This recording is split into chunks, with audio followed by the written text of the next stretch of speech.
In modern times, people look at the Ten Commandments and they think, we're more modern people. That's old school stuff. That's ancient history that worked for people that weren't as sophisticated, as had so much technology as we have.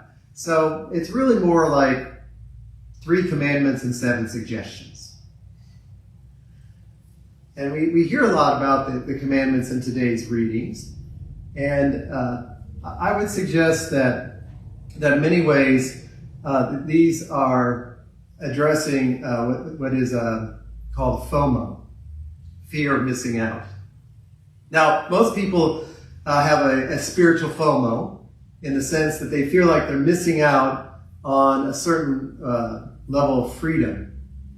And the attitude that I just described would be part of that if I don't have the ability, mostly self-determined, to do what feels inside of me is freeing for my spirit, that I'll be missing out. I won't be meeting my full potential. And yet that's contrary to what Jesus says in the gospel and what is encouraged in this reading from Deuteronomy, which is God has given us his commandments fulfilled in Jesus Christ in order for us to have true freedom in our life. The commandments are there to facilitate our relationship with God, for us to be fully open to that covenant relationship.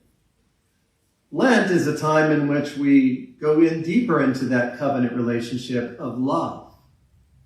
And the more that we are in touch with God's love in us, particularly as it is demonstrated in the unconditional love of God through Christ giving up his life on the cross and freeing us in a true sense in the new life of the resurrection.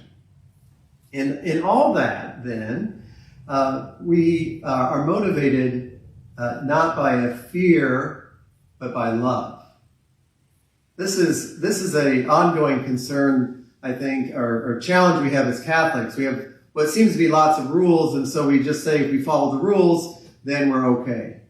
But oftentimes that's driven by fear.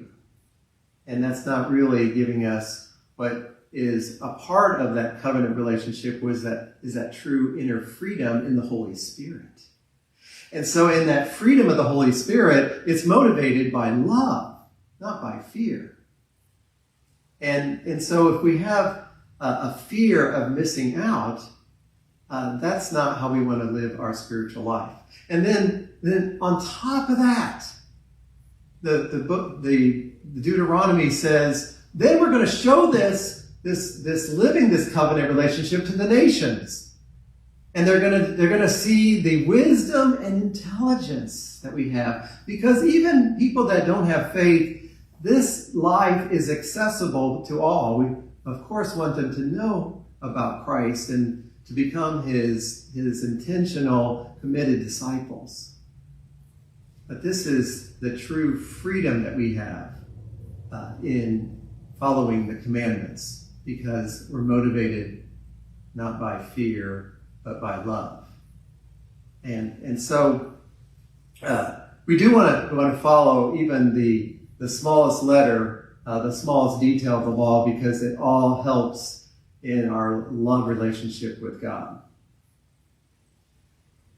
And so let us continue in this Lenten season to go deeper into that covenant relationship, and that we can have that true freedom and not fear in the Lord.